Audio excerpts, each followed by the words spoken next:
Saludos, buenas tardes. Aquí comienza Mangas Verdes, el programa de naturaleza, ecología y sostenibilidad, elaborado semanalmente por F Verde, la plataforma de información medioambiental de la agencia EFE. Por cierto, nunca me había parado a pensarlo, pero el otro día me enteré del significado de verde. Y como me lo encontré, lo cuento. Resulta que esta palabra viene, según los latinistas, de viridis, que en el idioma de los césares romanos significaba verde, lógicamente, pero también vigoroso, vivo y joven.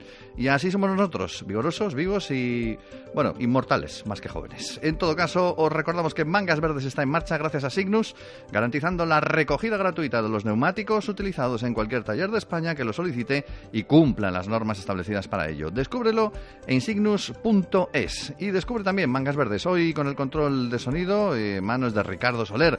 En nombre de la redacción nos saluda Pedro Palomay.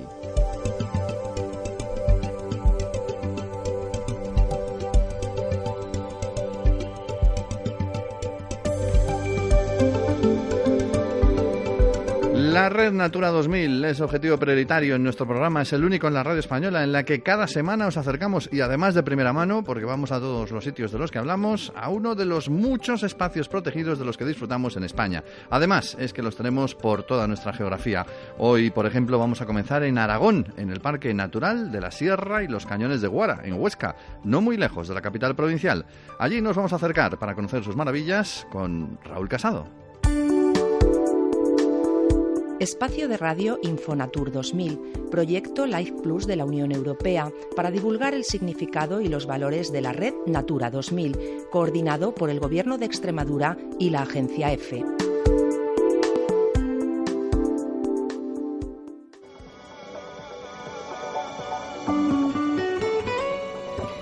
Algunos espacios naturales no solo han garantizado su estado de conservación gracias a la histórica y ancestral presencia humana, sino que han evolucionado y progresado precisamente debido a esa intervención. Es el caso de la Sierra y de los Cañones de Guara, en el Prepirineo oscense, un lugar catalogado como parque natural, como zona de especial protección para las aves y como lugar de importancia comunitaria dentro de la Red Natura 2000.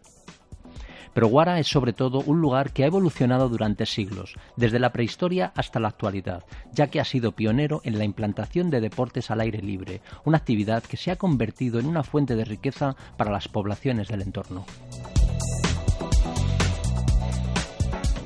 Han sido en parte las actividades tradicionales, como la agricultura o la ganadería, las que mejor han contribuido a asegurar la conservación de los recursos naturales de la zona, y las que en la actualidad más están contribuyendo a diversificar las oportunidades y la oferta turística. A los ya consolidados recursos y atractivos naturales y culturales, la comarca oscense ha sumado durante los últimos años el turismo enológico, para aprovechar y rentabilizar el creciente interés que despiertan las rutas del vino entre miles de turistas de todo el mundo. El agua, de un característico y espectacular color turquesa, es protagonista en el paisaje de Guara y sobre todo en sus populares cañones, ya que la erosión ha causado a lo largo de los siglos profundos barrancos salpicados de cascadas, de sifones o de cuevas. Muy lejos de haber contribuido a la degradación del entorno, la presencia y la intervención humana han ayudado al buen estado de salud de algunas de las especies más representativas de la zona, y la inclusión en la Red Europea Natura 2000 ha sido determinante para acceder a fondos europeos que han servido para asegurar y para mejorar las poblaciones de algunas de las especies más emblemáticas de la península. Entre ellas destaca la presencia del quebrantahuesos, una de las 4 especies de buitre que residen en España y un verdadero reclamo para miles de turistas aficionados a la ornitología. Pero el cielo de Guara lo sobrevuelan también águilas reales, águilas perdiceras, halcones, búhos reales, abejeros europeos o el mimético chotacabras. Fue la abundante y variada avifauna que hospeda en la Sierra y los Cañones de Guara lo que motivó su declaración como zona de especial protección para las aves hace más de 25 años y su designación posterior como lugar de importancia comunitaria. Pero el espacio espera todavía su designación definitiva como zona de especial conservación y la aprobación del correspondiente plan de gestión en el que se fijen prioridades y objetivos concretos de conservación. Ese retraso es extrapolable a la mayoría de los espacios Natura 2000 en España y ha sido el detonante del expediente de infracción que la Comisión Europea ha enviado a España por la deficiente gestión que está haciendo de los espacios que están incluidos en la red, el principal instrumento de conservación de la biodiversidad del que se ha dotado la Unión Europea.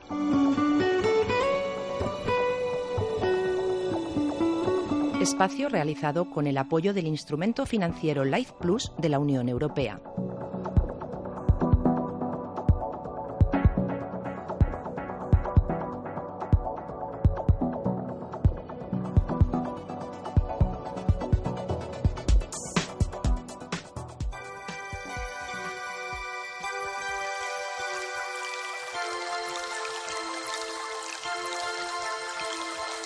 Mangas verdes. Fluye.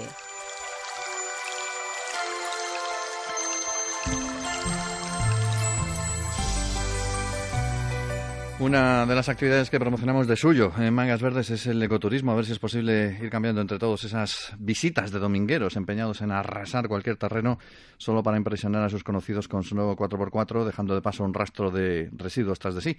Cada vez son más los lugares donde podemos vivir la naturaleza de manera respetuosa y no solo disfrutar de lo que nos ofrece, sino aprender un montón con ello. Además, también cada día que pasa se ponen en marcha nuevas empresas conscientes de la necesidad de cuidar el entorno y salir adelante desde el punto de vista económico con ello. Aquí hemos hablado en alguna ocasión del turismo lobero.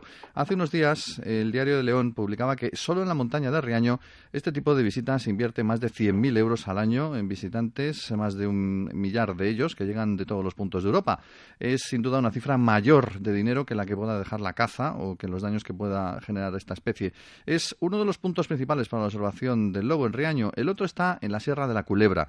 Como bien sabe Javier Talegón, que es experto en el asunto, al frente de su empresa Yobu, y que va a poner en marcha un curso monográfico sobre el Canis lupus, o sea, sobre el lobo ibérico, entre el 9 y el 12 de octubre próximos. Por eso le tenemos hoy con nosotros. Javier, buenas tardes. Hola, ¿qué tal?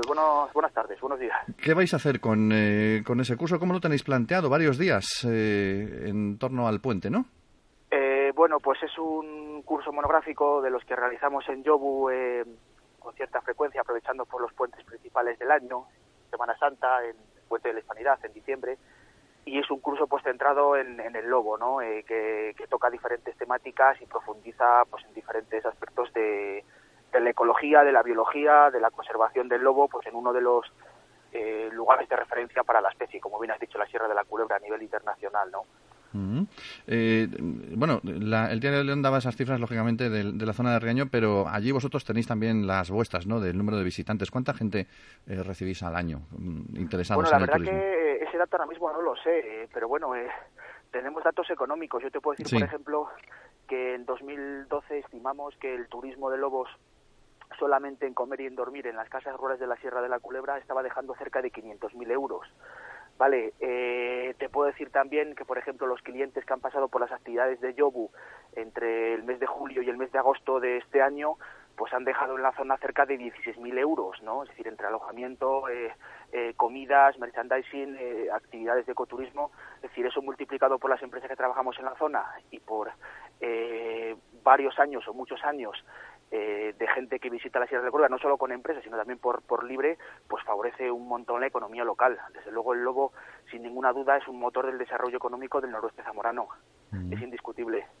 Dentro de lo que va a ser el curso en sí, podemos hablar un poquillo de él. Hay varias actividades, por ejemplo, charlas coloquio, esperas, talleres diversos. Hablemos de las esperas. Tenéis por la mañana y por la tarde, ¿no? Sí, mira, los lobos son animales que han sufrido una persecución histórica y entonces son bastante nocturnos, sobre todo en Eurasia, para evitar los contactos con humanos. Entonces, para ver a los lobos es necesario pues madrugar y estar a última hora de la tarde en el campo, ¿no? O sea, aprovechando un poco pues esos picos de actividad que tienen al amanecer y al atardecer. Las esperas se realizan en lugares elevados, con buena visibilidad, siempre alejados de las zonas más querenciosas de los lobos, es muy importante, porque bueno, acercarse demasiado a las zonas donde están los lobos con los cachorros pues implica ciertas molestias y puede suponer un problema de conservación. Y las actividades se realizan pues eso, a distancias, con telescopios, con prismáticos, intentando observar los lobos pues cuando se desplazan por sus territorios, por zonas de matorrales bajos que favorecen mucho la observación, ¿no? En las esperas pues se ven lobos, se ven jabalíes, se ven corzos y también durante las fechas del próximo curso de octubre es muy buen momento para escuchar y para ver berrea, ¿no? Que es un espectáculo sonoro y visual espectacular los ciervos pues en celo, pues es un episodio de la naturaleza ibérica fabuloso, ¿no? Que también se puede ver en estas fechas. Pensar que la berrea se desarrolla sobre todo pues entre el 15 de septiembre y el 15 de octubre. Entonces estas fechas de principios de octubre son muy buenas tanto para lobos como para ciervos también. Hay mucho ciervo también en la zona de la Culebra, ¿no? Bueno, la culebra no es que sea muy abundante como en otras zonas, el ciervo se ve siempre en todas las esperas, no hay unas densidades elevadas o muy elevadas como puede ser en Sierra Morena o en otras zonas de la cordillera cantábrica donde hay problemas serios de presión de la vegetación, de herbivorismo. En la culebra la población es una población en media densidad, una población sana, es una población que está muy bien estructurada y en parte es por parte del lobo. Pensar que el lobo hace una función fantástica en los ecosistemas, eliminando a los viejos, a los débiles, a los enfermos, a los animales que tienen quistes o que tienen artrosis, y eso favorece pues que las poblaciones de herbívoros que conviven con carnívoros pues sean mucho más sanas, ¿no? Entonces en la culebra pues están los mejores ciervos de tamaño y de cuerna en abierto y salvajes totalmente de toda Iberia. Uh-huh. Hay una visita también prevista al Cortillo dos Lobos de Lubián, que es un sitio verdaderamente muy interesante de conocer, una antigua trampa. Cuéntanos cómo funcionaba. Bueno, mira, en el curso tiene una actividad, o sea, un día completo que se dedica a lobos y a hombres, y una de las actividades que profundizan en la cultura rural o en las relaciones históricas entre lobos y hombres es esa, es la visita a una trampa histórica para capturar lobos. El lobo se ha perseguido históricamente por un montón de métodos y dentro de esos métodos pues hay construcciones desde un punto de vista etnográfico fabulosas, tremendas, magníficas, majestuosas, como el Cortello de Lubián. El Cortello de Lubián representa una trampa que se llama trampa de cabrita, y se llama trampa de cabrita porque en el interior es un corral con un engaño óptico para que el lobo entrara y no pudiera salir, ¿vale? Ese era un poco el mecanismo. Es un corral que está cerca del pueblo de Lubián, para poder ser revisado pues todos los días. Se colocaba una cabrita, porque es un animal que bala bastante, mucho más que una oveja o que un perro, ¿no? Y se colocaba una cabrita y el animal llamaba a su madre, llamaba a los otros congéneres del rebaño, y eso atraía al lobo. Entonces el lobo se acercaba y no podía, entraba dentro del corral atraído por el lobo, o sea, por el cabrito, y no podía salir. Es una trampa que se utilizó hasta la década de los 50 aproximadamente en esta zona, y es una trampa que tiene una singularidad muy importante, porque las trampas de cabrita son exclusivas principalmente del noroeste ibérico y de la región transhimalaika de la India. Por lo tanto, es una trampa pues muy singular, tiene cerca de 30 metros de diámetro, unas paredes de 2 metros de anchura, y representa pues una de las muestras históricas más importantes para la persecución del lobo, ¿no? Es una muestra majestuosa, se puede decir, ¿no? Y sobre todo singular a nivel internacional. No hay muchos sitios que tengan estas trampas en el mapa, ¿no? Y digamos que es una manera más noble también de cazar lobos, ¿no? No como los furtivos, que tanto daño han hecho en esa y en otras zonas de España. Perdón, es que no te he escuchado, discúlpame. Digo que es una forma, incluso digo, más noble de cazar un lobo, y no con el furtivismo, que ha hecho mucho daño en muchas partes. El lobo es un animal que históricamente se ha perseguido por numerosos métodos, ¿no? Es decir, en el noroeste zamorano, por ejemplo, se les quitaba las camadas, se utilizaba veneno, se hacían ojeos comunales, en los que participaban pues cientos de personas de todos los pueblos y de todas las... Era obligatorio además salir a ojear los lobos, y bueno, la persecución en aquellos años pues podía estar hasta cierto punto justificada, ¿no? Porque el hombre competía con el lobo, ¿no? Y bueno, pues es una muestra, como bien dices, de la persecución histórica enorme que ha sufrido este animal. Y es también uno de los motivos un poco para admirar al lobo, ¿no? El lobo, a pesar de la persecución que ha sufrido, pues está entre nosotros, ¿no? Otras especies no lo pueden decir. Entre los visitantes con los que trabajas habitualmente durante el año, ¿observas un crecimiento de los nacionales o son mayoría los internacionales? Bueno, la Culebra tiene los dos tipos de clientes. Pensar que no hay muchas zonas donde se realice turismo de observación de lobos a nivel europeo, en parte porque no hay lobos en muchos sitios, y bueno, la Sierra de la Culebra es una de las zonas que ha tenido lobos históricamente siempre, y tiene un turismo consolidado desde hace 20 años. Te puedo decir que, por ejemplo, en 2012 el turismo internacional que recibe la Culebra era mayor que otras zonas de Castilla y León. Es curioso, ¿no? En mi caso, sobre todo, recibo clientes españoles. Sí.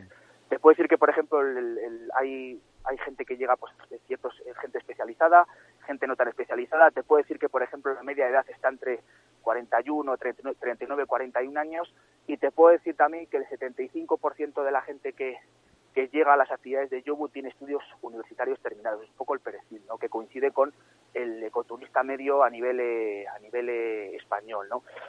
Aparte de eso, también recibimos muchas familias para actividades relacionadas con el lobo, con la divulgación, con la sensibilización, una actividad que se está desarrollando muy bien, se llama Lobos en Familia, que se realiza pues en horario de mañana, en horario de tarde, y que tiene un montón de contenidos, sobre todo pues eso, destinados a despertar un poco el interés por el lobo dentro de los sectores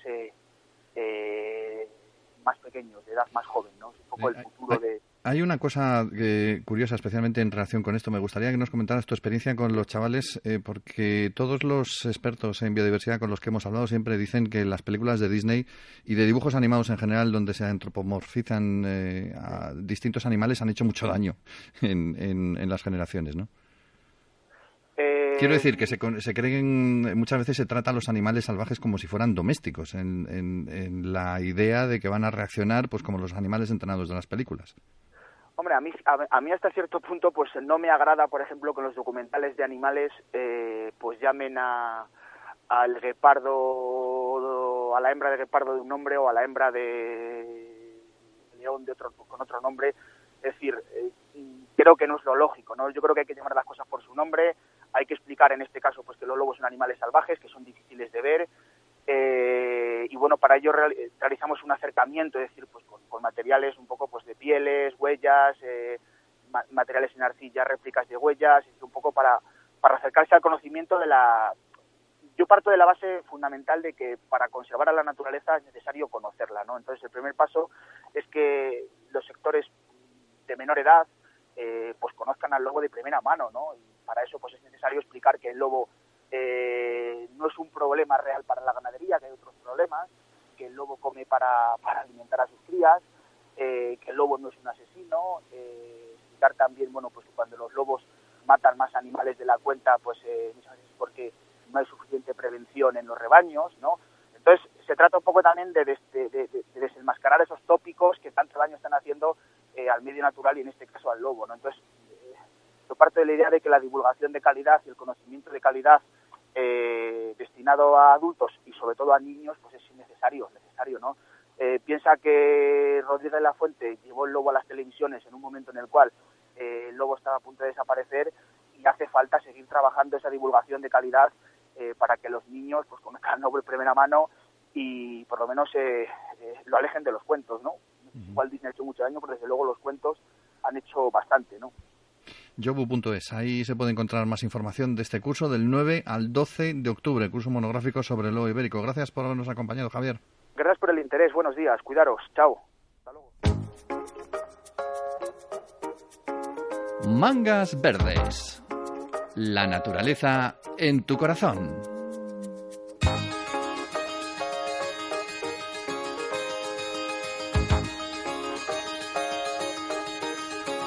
Es curioso, con la de coches que pasan y qué bien se mantiene esta carretera. Es que está hecha con polvo de caucho reciclado. Signus gestiona los neumáticos fuera de uso para darles una nueva oportunidad llena de vida, como carreteras más silenciosas y duraderas. Signus, dando valor al neumático fuera de uso. Infórmate en signus.es.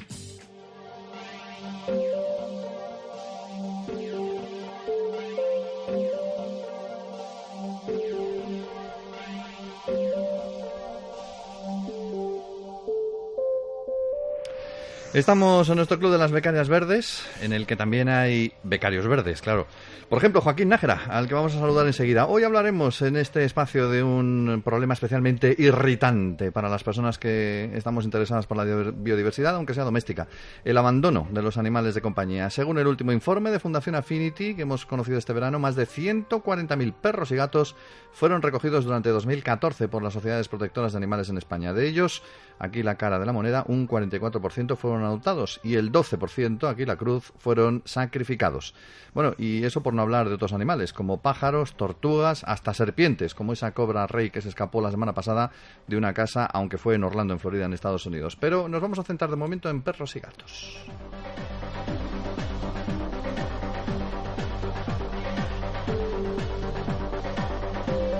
Bueno, Joaquín, buenas tardes. Buenas tardes, Pedro Pablo. Aquí en tu debut en el Club de las Becarias Becarios Verdes, ya a estas alturas. Háblanos sobre ese informe de la Fundación Affinity. ¿Hay más perros que gatos, más gatos que perros? ¿Están igualados? ¿Cómo es? Pues el estudio sobre el abandono y la adopción 2004, hecho público por Fundación Affinity... 2014 será, 2014, ¿no? El año pasado. Fundación Affinity establece que un total de 106.000 perros y 33.000 gatos fueron recogidos el año pasado por las sociedades protectoras animales en España. La acción, una cifra que el estudio considera muy elevada, aunque se mantiene estable con el paso de los años sin el que influya las campañas de concienciación.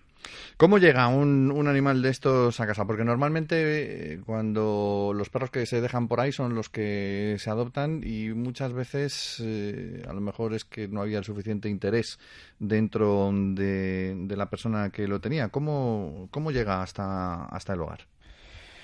Pues el animal llega... La acción más habitual el estudio de la Fundación Affinity revela que la acción más habitual a la hora de recoger un animal es a través de regalos o amigos, lo que supone un problema porque la persona propietaria al que se le hace el regalo a veces no se tienen en cuenta en cuáles son sus factores para poder recoger al animal. No sabe si posteriormente se va a hacer cargo de ello, con lo cual luego también siguen aumentando los abandonos en ese aspecto.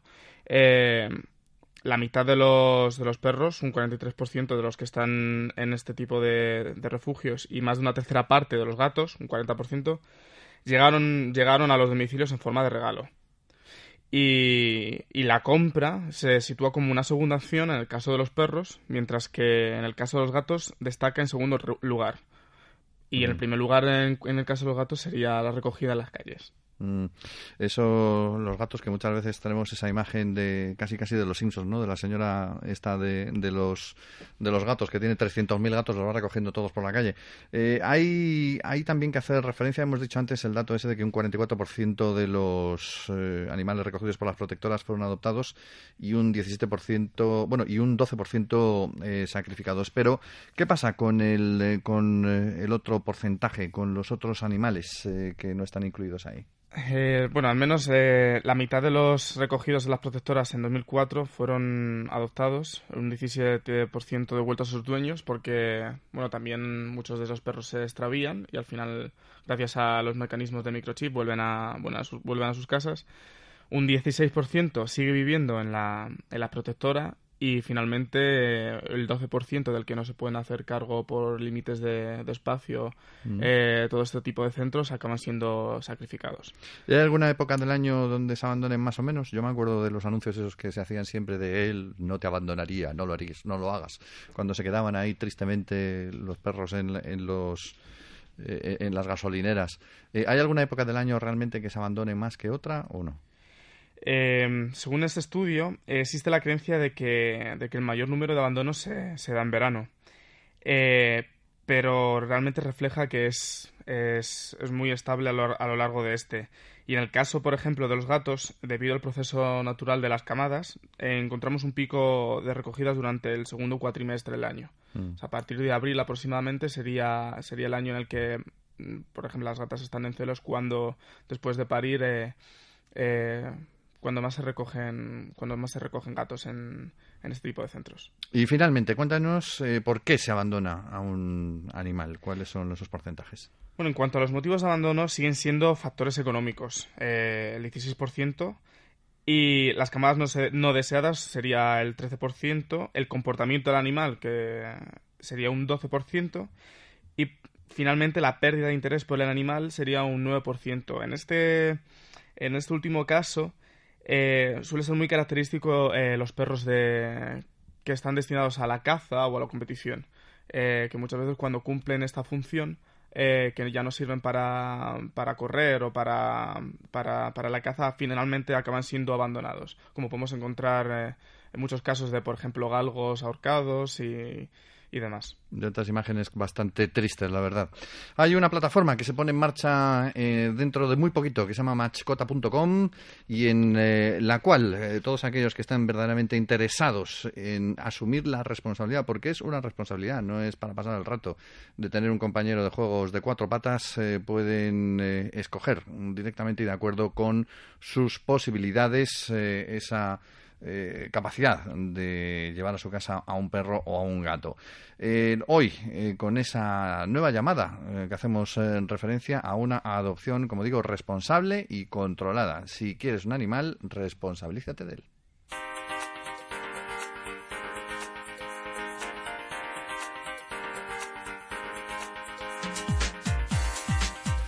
Estamos muy próximos a terminar el programa, pero no queremos irnos sin destacar 2 noticias que se han publicado estos últimos días, la de cal y la de arena, en relación con el mundo arbóreo, con los bosques. La de arena, pues que el mundo ha perdido en 25 años una extensión de bosque similar a la superficie de Sudáfrica, unos 129 millones de hectáreas, una superficie tamaño aproximado de este país africano, según el informe que ha difundido la FAO en estas últimas fechas durante la inauguración del 14 Congreso Forestal Mundial en la ciudad de Durban. Esa es, como digo, la mala noticia. La buena es que un estudio elaborado por la Universidad de Yale en Estados Unidos ha proporcionado la evaluación más completa hecha hasta el momento de las poblaciones arbóreas, y en la Tierra tenemos 3 billones con B de árboles, es decir, 8 veces más de lo que se creía previamente, según ese estudio que, por cierto, se ha publicado en Nature. O sea que la cosa buena y la cosa mala. Seguimos teniendo árboles, habría que cuidarlos un poquito más.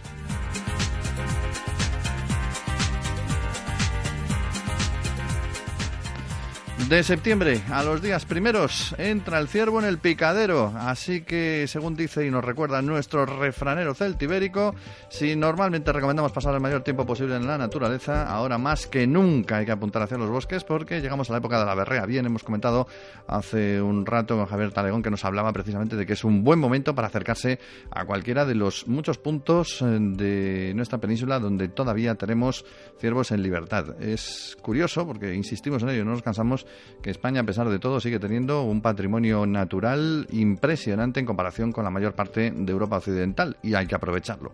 Ese espectáculo está, pues, al alcance de cualquier buen observador verde, como los de Mangas Verdes, que está en marcha gracias a Cygnus, transformando los neumáticos usados en suelas de calzado, pantallas acústicas, piezas de caucho, circuitos de seguridad y otras aplicaciones recicladas. Descúbrelo en cygnus.es. Y si quieres contarnos algo, pues para eso tienes nuestro correo electrónico fverde@f.es, o nos puedes seguir en Twitter y en Facebook. Hoy hemos contado con el control de sonido de Ricardo Soler. En nombre de todo el equipo de la plataforma medioambiental de la agencia EFE os habló Pedro Palomay. Feliz y verde semana.